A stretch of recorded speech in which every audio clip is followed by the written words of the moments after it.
अंकपात मार्ग स्थित प्राचीन गोवर्धन सागर की जमीन को अतिक्रमण मुक्त कराने की मुहिम शुरू की गई। बुधवार सुबह नगर निगम, राजस्व विभाग और पुलिस का संयुक्त अमला मशीनों के साथ यहां पहुंचा और गोवर्धन सागर के किनारे पर लगी गुमटियों को हटाने की शुरुआत की। गोवर्धन सागर की जमीन पर चैरिटेबल हॉस्पिटल के ठीक सामने से बुधवार सुबह 20 से ज्यादा गुमटियां हटाई गई। इस दौरान खासा हंगामा भी हुआ। सुबह करीब 7 बजे ही नगर निगम और राजस्व की टीम गोवर्धन सागर पर पहुंच गई थी। गोवर्धन सागर की जमीन पर कब्जा कर गुमटियां संचालित करने वाले लोगों को देर रात ही नोटिस जारी कर दिए गए थे। सुबह से दुकानों का सामान खाली कराने की शुरुआत की गई। बड़ी संख्या में पुलिस फोर्स की मौजूदगी में दुकानदारों ने खुद ही सामान समेटना शुरू कर दिया था। गोवर्धन सागर की जमीन पर पिछले कई सालों से देव प्रतिमाएं बनाने वालों ने भी शेड डालकर कब्जा किया हुआ था। सुबह जब सरकारी कर्मचारियों की टीम शेड तोड़ने पहुंची तो इस परिवार के सदस्य शेड के भीतर जाकर बैठ गए और कार्रवाई का विरोध करने लगे। परिवार के एक युवक सदस्य को पुलिसकर्मियों ने खींचकर जबरन गाड़ी में बैठा दिया और कोतवाली थाने भेज दिया। इसके बाद महिला व पुरुष को भी बाहर निकालकर टीन शेड हटा दिया गया। आपको बता दें कि इसी साल अगस्त महीने में नेशनल ग्रीन ट्रिब्यूनल की बेंच ने गोवर्धन सागर तालाब की भूमि के मामले में राजस्व विभाग के पक्ष में फैसला दिया है। 2015 में मंथन पारमार्थिक न्यास के बाकिर अली रंगवाला की तरफ से एनजीटी में याचिका दायर की गई थी। एनजीटी ने गोवर्धन सागर की 36 बीघा 18 बिस्वा जमीन को सरकारी घोषित किया है। इस फैसले में 1927 के रियासतकालीन राजस्व रिकॉर्ड की अहम भूमिका रही। गोवर्धन सागर फिलहाल लगभग 27 बीघा जमीन पर है। इसकी शेष जमीन पर अवैध कब्जा कुछ लोगों द्वारा कर लिया गया है।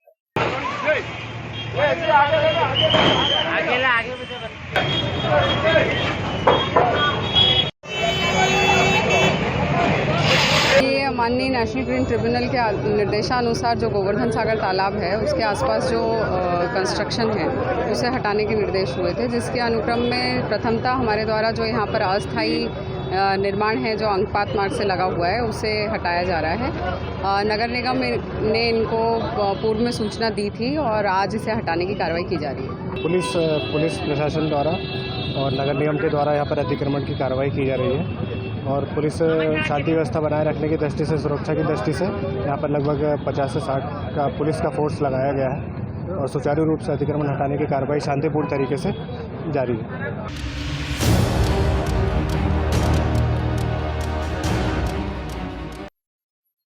कांग्रेस के राष्ट्रीय पूर्व अध्यक्ष राहुल गांधी की भारत जोड़ो यात्रा को लेकर लगातार शहर कांग्रेस कमेटी द्वारा तैयारी की जा रही है। इसी के चलते मनोरमा गार्डन में एक कार्यक्रम आयोजित किया गया। कार्यक्रम में बड़ी संख्या में कांग्रेस के कार्यकर्ता और पदाधिकारीगण मौजूद रहे। आपको बता दें कि यहां प्रभारी शोभा ओझा और सज्जन सिंह वर्मा ने कार्यकर्ताओं को संबोधित करते हुए राहुल गांधी के कार्यक्रम को ऐतिहासिक बनाने के लिए आग्रह किया।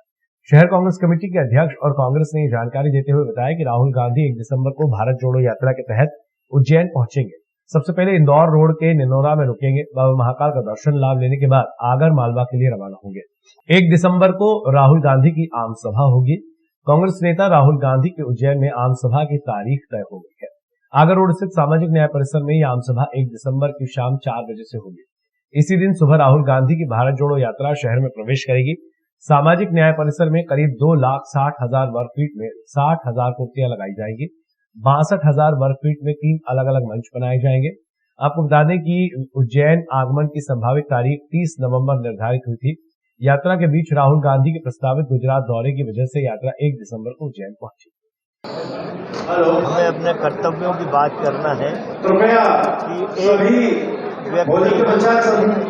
कि एक व्यक्ति जिसने इस भारत के धार्मिक जहर का वातावरण फैलाया है नरेंद्र मोदी अमित शाह ने, उसे कम करने के लिए भारत जोड़ो यात्रा करने वाले काश्मीर तक जा रहा है। और ये कांग्रेस के लिए नहीं, ये संपूर्ण देश के लिए है कि एक अच्छा वातावरण बने। और ऐसे समय हम न्योते की बात करें कि कोई हमें आमंत्रण देगा, ऐसा नहीं है, क्योंकि मुझे इस बात का विश्वास है कि कर्नाटक और महाराष्ट्र में जिस तरीके से लाखों लोग अपने आप यात्रा में जुड़ रहे हैं, मुझे पूरा विश्वास है कि उज्जैन महाकाल की नगरी में भगवान महाकाल का आशीर्वाद लेके राहुल गांधी जब सभा मंच में जाएंगे तो लाखों लाख लोग यहाँ पे रहेंगे और सभा होगी। क्या आधिकारिक कार्यक्रम रहेगा उनका? कितनी तारीख को यहाँ उज्जैन पहुंचेंगे और कब तक यहाँ पर रहेंगे? कब तक यहाँ? 1 तारीख का समय है, यहाँ 4 बजे सभा का समय दिया है। उसके पहले महाकाल जी के दर्शन, प्रणाम आशीर्वाद लेके फिर सभा का मंच 4 बजे। उसके बाद सभा समाप्ति और पैदल यात्रा सांदीपनी कॉलेज है वीणा जी का, वहाँ पर पैदल जाएंगे, वहाँ तक रात्रि विश्राम होगा। 3570 किलोमीटर की यात्रा करके माननीय राहुल गांधी जी उज्जैन पधार रहे हैं। वहाँ महाकाल के दर्शन करने के पश्चात वे एक विशाल आम सभा को संबोधित करेंगे। आज यहाँ पर सभी कांग्रेस के ब्लॉक अध्यक्षगण, कार्यकर्तागण, पदाधिकारीगण, वरिष्ठ जनों के साथ में एक बड़ा कार्यकर्ता सम्मेलन किया गया है। हम हजारों की संख्या में राहुल जी की सभा में हम सब लोग शामिल होंगे और राहुल जी की सभा में 1 लाख से ऊपर लोग कांग्रेस के कार्यकर्ता रहेंगे। क्योंकि राहुल गांधी जी देश को जोड़ने निकले हैं, उनकी यात्रा जो है पूरी देश को जोड़ने के लिए निकाली गई है। तो निश्चित रूप से 3500 किलोमीटर 70 किलोमीटर की पदयात्रा करके जो पैदल आ रहे हैं, पूरे कांग्रेस में उत्साह का माहौल है, पूरा लोग उनको अपार जन समर्थन मिल रहा है और निश्चित रूप से वो बाबा महाकाल के दर्शन करने उज्जैन आ रहे हैं। हम लोगों का सौभाग्य है। भारत जोड़ो यात्रा उज्जैन नगरी में प्रवेश कर रही है और शाम के समय 4 बजे राहुल गांधी जी की विशाल जनसभा है। और इसके साथ साथ ही जब महामृत्युंजय द्वार तक राहुल गांधी जी पैदल पहुंचेंगे तो वे उज्जैन की यातायात व्यवस्था को डिस्टर्ब नहीं करना चाहते, इसलिए विकल्प से वो बाबा महाकाल के दर्शन करने के लिए जाएंगे। अभी ये कार्यक्रम में बदलाव और हो सकता है, लेकिन अभी फिलहाल ये प्रोग्राम तय है। और उज्जैन के जितने भी पारिवारिक कांग्रेसी हैं या जो भी आम जनता जो महंगाई और बेरोजगारी से त्रस्त है, वे सब हमारे साथ आने को, राहुल जी की सभा में साथ चलने को और भारत जोड़ो यात्रा में राहुल जी के साथ पैदल चलने के लिए तैयार है।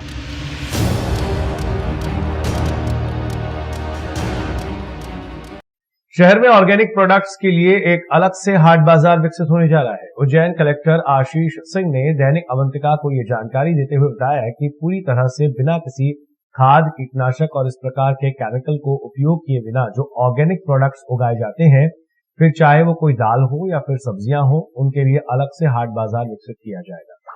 यह हाट बाजार नीलगंगा में पंचायत परिसर में रविवार को लगाया जाएगा। इसकी शुरुआत बहुत ही जल्द होने जा रही है। जिले भर के वे किसान जो ऑर्गेनिक खेती करते हैं, वे आकर अपने ऑर्गेनिक प्रोडक्ट्स इस हाट बाजार में स्टॉल लगाकर बेच सकते हैं। जनता वहां जाकर सीधी खरीदारी कर सकती है। देखिए, वर्तमान में जो ऑर्गेनिक प्रोडक्ट्स हैं, जो पूरी तरीके से बिना किसी खाद, कीटनाशक और इस प्रकार की केमिकल्स को यूज़ किए बिना उगाए जाते हैं, चाहे वो दालें हों, चाहे वो सब्जियां हों, उनके लिए एक अलग से हाट बाजार जो है विकसित किया जाएगा। जो नीलगंगा पे ज़िला पंचायत का परिसर है, वहाँ पर हम लोग हर संडे उसको लगाया करेंगे और उसकी शुरुआत बहुत जल्दी होने जा रही है। और जितने भी किसान पूरे ज़िले भर के हैं जो ये कार्य करते हैं, वो वहाँ पर आके अपना स्टॉल लगा सकते हैं और जनता वहाँ पर जाके सीधी खरीदारी कर सकती है।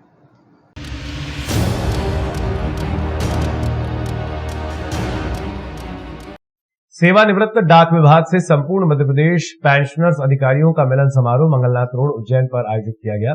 कार्यक्रम में मध्य प्रदेश परिमंडल के करीब 80 अधिकारियों ने भाग लिया। कार्यक्रम में शामिल वरिष्ठ अधिकारी पाल साहब ठाकरे, प्रवर अधीक्षक उज्जैन डाक विभाग वर्मा जी खरे, श्रीवास जी के अतिरिक्त कई डाक विभाग के वरिष्ठ अधिकारी सम्मिलित हुए। सभी रिटायर्ड साथियों ने एक दूसरे के अनुभव साझा किए। वरिष्ठ अधिकारियों के उज्जैन में सम्मेलन में महाकाल की नगरी में आने पर उज्जैन डाक विभाग पेंशनर एसोसिएशन ग्रुप की ओर से संपूर्ण मध्य प्रदेश से पधारे सभी अधिकारियों का फूल मालाओं से स्वागत किया गया।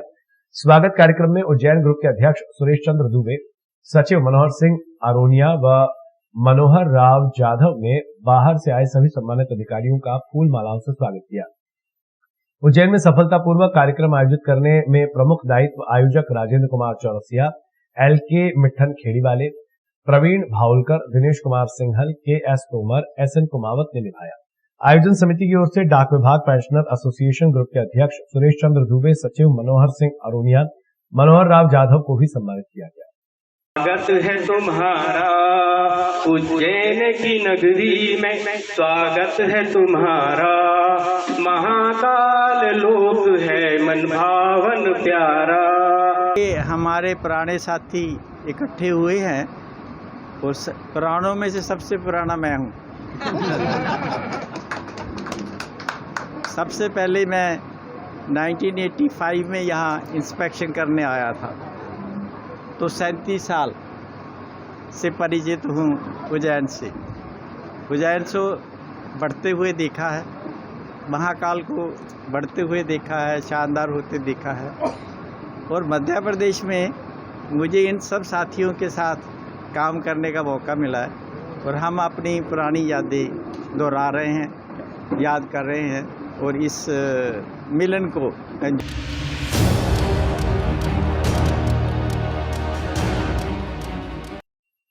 अपने सिगरेट पीने की शौक को पूरा करना एक युवक की मौत की वजह बन गया।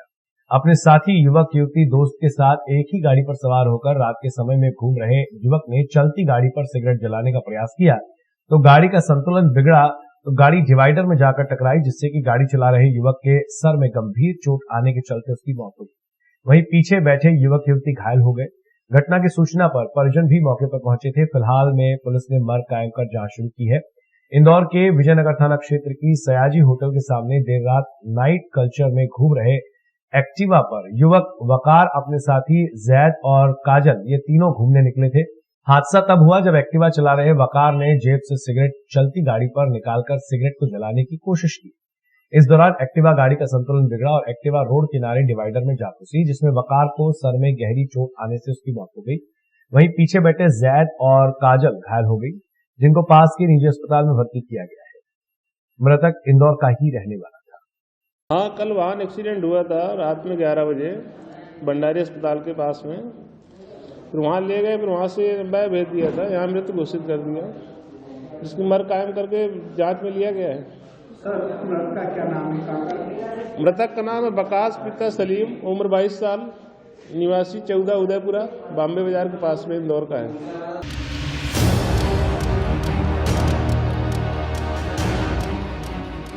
आयोजन में अंतर्राष्ट्रीय वक्ताओं ने करीब 200 विद्यार्थियों को लाभान्वित किया। बच्चों में प्री कॉन्फ्रेंस को लेकर काफी उत्साह देखा गया। इंदौर के सुपर स्पेशलिटी हॉस्पिटल में AOMMSI की प्री कॉन्फ्रेंस चंद्रशेखर रायकवार, सदस्य मध्य प्रदेश लोक सेवा आयोग, वही MGM के डीन डॉक्टर संजय दीक्षित, शासकीय दंत चिकित्सा महाविद्यालय के डॉक्टर देशराज जैन के मुख्य रूप से मौजूदगी में आयोजित हुआ। कार्यक्रम के ऑर्गेनाइजिंग चेयरमैन डॉक्टर राजेश धीरावनी ने बताया कि होने वाली कॉन्फ्रेंस में 16,000 चिकित्सक जुड़ रहे हैं तथा कॉन्फ्रेंस में AOMMSI सर्जरी के मरीजों की चिकित्सा में लाभ होगा। इंदौर के ब्रिलियंट कन्वेंशन सेंटर में 17 नवंबर को होने वाली कॉन्फ्रेंस को लेकर सुपर स्पेशलिटी कॉन्फ्रेंस हुआ।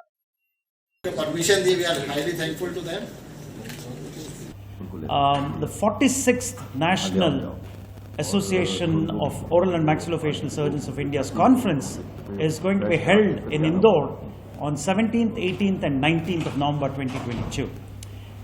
Yesterday and today we had the pre-conference courses happening here, where we had almost about 8 courses which have been done in the super speciality hospital as well as in Aurobindo Medical College. This is where we interact, we learn from each other, and in this conference we had 30 international delegates coming from all over the world, from America, from Europe, from Australia, and more than 2,000 delegates are attending this conference. ये super speciality अस्पताल MGM के परिसर में है। 3 courses जो rhinoplasty का भी चल रहा है वो औरबिंदो कॉलेज में चल रहा है। नाक को सुडौल बनाना, जो चपटी नाक होती है, तिरछी नाक होती है, उसको किस तरह से सुडौल बनाना, तो ये सारे जो 7 कोर्सेज चल रहे हैं ये 2 जगह चल रहे हैं। और एक और हमारा कोर्स मर्ग जो कॉस्मेटिक सर्जरी सेंटर है डॉक्टर पुरवाल का, वहाँ पर भी एक वर्कशॉप चल रही है। वहाँ पर एस्थेटिक सर्जरी और हेयर ट्रांसप्लांट, जिनके बाल नहीं होते हैं, मूंछ के बाल ना हो, सिर के बाल ना हो, तो उसका प्रत्यारोपण किस तरह से किया जाता है, वह उस विधा का भी यहाँ पर अध्ययन हो रहा है।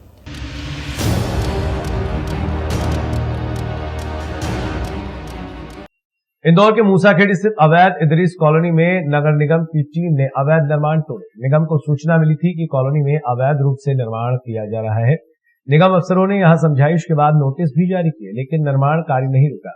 निगम कमिश्नर प्रतिभा पाल के निर्देश पर यह कार्रवाई की गई। नगर निगम ने मूसाखेड़ी क्षेत्र के इदरीस नगर में नगर निगम ने कार्रवाई की। यहां निगम ने निर्माणाधीन 6 से अधिक मकानों को ध्वस्त कर दिया। नगर निगम को सूचना मिली थी कि मूसाखेड़ी के इदरीस नगर में शासकीय भूमि पर कब्जा कर अवैध निर्माण किया जा रहा है, जिसके बाद निगम आयुक्त के निर्देश पर सभी 6 निर्माणाधीन मकानों को पोकलेन और जेसीबी की मदद से जमींदोज कर दिया गया। आज ये मूसाखेड़ी क्षेत्र में हम लोगों ने सुबह ये कार्रवाई करी है। इसमें 6 पक्के मकान तोड़े हैं जो निर्माणाधीन थे अंतिम स्तर पर। लगभग 8 जो झोपड़ियाँ थी वो भी हटाई हैं जो हमारी बिल्कुल पानी की टंकी के सामने थी, और 3 दुकानें भी हटाई हैं।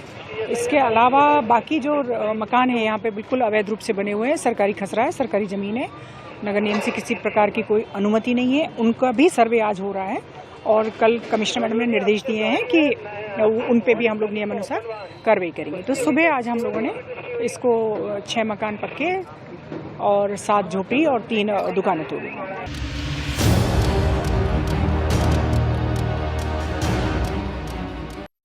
प्रधानमंत्री नरेंद्र मोदी ने इंडोनेशिया में इंदौर की तारीफ की, इंदौर आने का न्योता भी दिया। मंगलवार को इंडोनेशिया में भारतीय समुदाय के लोगों को संबोधित करते हुए पीएम मोदी ने कहा कि मध्य प्रदेश के इंदौर में प्रवासी भारतीय सम्मेलन का आयोजन हो रहा है। यह आयोजन 9 जनवरी 2023 से होगा। आप सभी को भी मैं आमंत्रित करता हूं। इंदौर शहर देश में सबसे स्वच्छ शहर है। 6वीं बार इंदौर स्वच्छता में नंबर 1 बना है। आज इस अवसर पर मैं आप सबको अगले प्रवासी भारतीय सम्मेलन के लिए भी निमंत्रण देता हूं। जनवरी महीने में 9 जनवरी को ये कार्यक्रम होता है। इस बार ये आयोजन मध्य प्रदेश के इंदौर में होगा, और इंदौर वो नगर है जो पिछले 5-6 बार से देश में स्वच्छ शहर के नाम पर हिंदुस्तान में नंबर 1 रहता है। और इसलिए आप इंदौर के प्रवासी भारतीय कार्यक्रम में जरूर जुड़िए। अपने निजी काम से लिए आ रहे हैं तो भी तारीख उसके साथ एडजस्ट कीजिए। और जब आप इंदौर आएंगे तो उसके 1-2 दिन के बाद ही अहमदाबाद में काइट फेस्टिवल होता है। इंडोनेशिया वाले काइट फेस्टिवल में न जाए ऐसा हो सकता है क्या? और जब आप आए अकेले मत आना, सिर्फ अपने परिवार को ही लेकर के आकर के रुक मत जाना, कुछ इंडोनेशियन परिवारों को भी साथ ले आइए।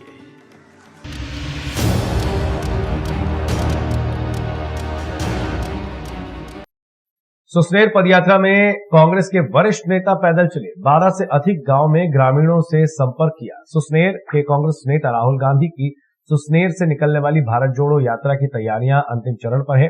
प्रस्तावित कार्यक्रम के अनुसार 4 दिसंबर को आगर से सुसनेर में भारत जोड़ो यात्रा प्रवेश करेगी। यात्रा को लेकर स्थानीय कांग्रेसी नेताओं और कार्यकर्ताओं में खासा उत्साह है। कांग्रेस के वरिष्ठ नेता भेरू सिंह बापू ने जानकारी देते हुए बताया कि 3 दिसंबर को आगर जिले में पदयात्रा होगी। रात्रि विश्राम काशी बराड़िया में होगा व 4 दिसंबर को यात्रा महुरिया से प्रारंभ होकर सुसनेर से होती हुई अन्नपूर्णा ढाबा के पास पहुंचेगी, जहां रात्रि विश्राम होगा। 5 दिसंबर को पिपलेश्वर बालाजी मंदिर डोंगरगांव होते हुए राजस्थान की सीमा में प्रवेश करेगी, जहां पर मध्य प्रदेश राजस्थान सीमा और राजस्थान के मुख्यमंत्री गहलोत खुद यात्रा का स्वागत करेंगे। वहीं दिग्विजय सिंह राजस्थान में भी यात्रा के साथ रहेंगे और कमलनाथ वापस मध्य प्रदेश लौट जाएंगे। वहीं दूसरी ओर भारत जोड़ो यात्रा को मजबूती प्रदान करने के लिए शहर और ग्रामीण क्षेत्रों में भी भारत जोड़ो यात्रा निकाली जा रही है। इसी क्रम में सुसनेर मंगलवार को कांग्रेस के पूर्व अध्यक्ष राहुल गांधी द्वारा निकाली जा रही भारत जोड़ो यात्रा के समर्थन में कांग्रेस के वरिष्ठ नेता भेरू सिंह बापू परिहार के नेतृत्व में पदयात्रा ग्राम रिछड़िया, बाजना, मोकमपुरा, माणा, पायली, सिरपोई, अंतरालिया, धारूखेड़ी, कजलास होते हुए ढावला, केलवा तक निकाली गई। इसमें कांग्रेस नेता और कार्यकर्ता लगभग 14 किलोमीटर हाथों में झंडा लेकर पैदल चले। 12 गांवों में ग्रामीणों से संपर्क किया। उनको वर्तमान दौर की समस्या, महंगाई, बेरोजगारी, बढ़ती भ्रष्टाचारी, बिजली की समस्या के बारे में बताया। साथ ही गांधी चौपाल का आयोजन भी किया गया। आज दिसंबर की 4 तारीख को हमारी सुसनेर विधानसभा में उनका प्रवेश है। उसी को लेकर हम गांव-गांव में संदेश देकर और चौपाल के माध्यम से जनता के अंदर ये संदेश पहुंचाना चाहते हैं कि भाई ज़्यादा से ज़्यादा उनका स्वागत हम करें कि आदरणीय राहुल गांधी जी 3,500 किलोमीटर की जो यात्रा आज कश्मीर से लेकर कन्याकुमारी तक जिस तरीके से पद यात्रा निकाल रहे हैं और जिस तरीके से लाखों जनता हर प्रदेश के अंदर उनका स्वागत कर रही है, उसी के संदर्भ में हम गाँव का स्वागत कर रहे हैं। और माननीय मुख्यमंत्री आदरणीय कमलनाथ जी, माननीय राजा दिग्विजय सिंह जी के नेतृत्व में हम मध्य प्रदेश के अंदर उनका भव्य स्वागत करने में जुटे हुए हैं।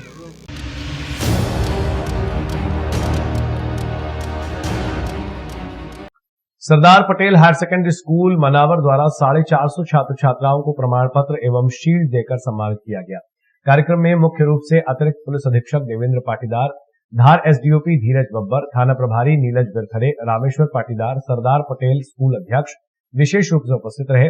बाल दिवस के उपलक्ष्य में वार्षिक स्नेह सम्मेलन एवं पुरस्कार वितरण समारोह का आयोजन किया गया। अतिथियों द्वारा छात्र छात्राओं सहित शिक्षकों का एवं कार्य करने वालों का भी सम्मान किया गया। इस अवसर पर रंगोली प्रतियोगिता एवं पेंटिंग और छात्र छात्राओं द्वारा बनाए गए अन्य कला प्रदर्शनियों का भी अवलोकन किया गया। हिंदी विषय में आते हैं श्री दीपक जी चोयल सर, दीपक जी चोयल इधर आ जाए। ये शिक्षकों का, गुरुओं का सम्मान मुख्य अतिथियों के द्वारा यहाँ पर हो रहा है। श्रीमती मीनाक्षी जी राठौर जी मंडोई, कक्षा 3 पर्यावरण सब्जेक्ट। श्रीमती अंजलि जी पाटीदार में कक्षा 4 पर्यावरण विषय। सर आज जो कार्यक्रम है उसके बारे में बताएं। सरदार पटेल हायर सेकेंडरी स्कूल जो वार्षिक उत्सव था उसमें पुरस्कार वितरण और यहाँ के बच्चों को जो मिलने का मौका मिला है निश्चित रूप से बहुत ही सुनहरा पल है। इस कार्यक्रम में बच्चों के माध्यम से उनकी नई प्रतिभा को देखने का मौका मिला, उनको पुरस्कृत करने का मौका मिला। उसमें बहुआयामी प्रतियोगिता डांसर्स हो, एजुकेशन के अंदर उनके चीज़ें हैं या त्वरित बुद्धि के लिए इसी तरह की प्रतियोगिता सिस्टम में आयोजित की गई, जिससे ही बच्चों में जो उनकी विकास हो निश्चित रूप से बहुत ही सराहनीय था। कार्यक्रम आज बाल दिवस भी था और हमारे सरदार पटेल हायर सेकेंडरी स्कूल का वार्षिक उत्सव का समापन कार्यक्रम भी था, जिसमें एडिशनल एसपी साहब देवेंद्र पाटीदार साहब पधारे थे। मनावर से अतिथि थे हमारे एसडीओपी साहब बब्बर जी और थाना प्रभारी हमारे बिरथरे जी थे और बच्चों के साथ उन्होंने अच्छा समय बिताया और पुरस्कार वितरण दिए उनको।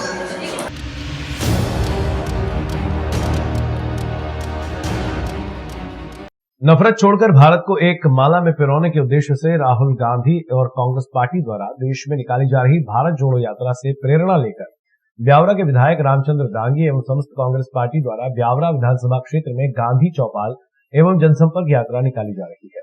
यात्रा ग्राम आमडोर, तुमड़िया, भवास, टुआखेड़ी, किशनगढ़, बीजापुरा, जाटियाखेड़ी, सीलखेड़ा, नलियाखेड़ी में पहुंची। इस मौके पर ब्यावरा विधायक दांगी को ग्रामीण जनों द्वारा गांव की प्रमुख समस्याएं आवास, नाली, सड़क, बिजली, खाद व अन्य समस्याएं बताई गई, जिस पर विधायक ने समस्याओं का तत्काल निराकरण करने का प्रयास किया और वो पैसा कमा करके भाजपा। कल हमने 3 घंटा तक ब्यावरा में धरना दिया, प्रदर्शन किया, तो आज से जाकर के खाद पर्याप्त मात्रा में मिलेगा। खाद की कोई दिक्कत है? अभी खाद की दिक्कत आ रही है गाँव? नहीं आ रही, नहीं मिल रही। लेकिन आज 350 टन खाद आज ही ब्यावरा को मिला और कल फिर 350 मिलेगा और 200 प्राइवेट दुकानों जाए। 900 टन पूरे जिले में सबसे ज्यादा खाद हमने ब्यावरा में दिलाने की बात करी, जाके हमने धरना खत्म किया।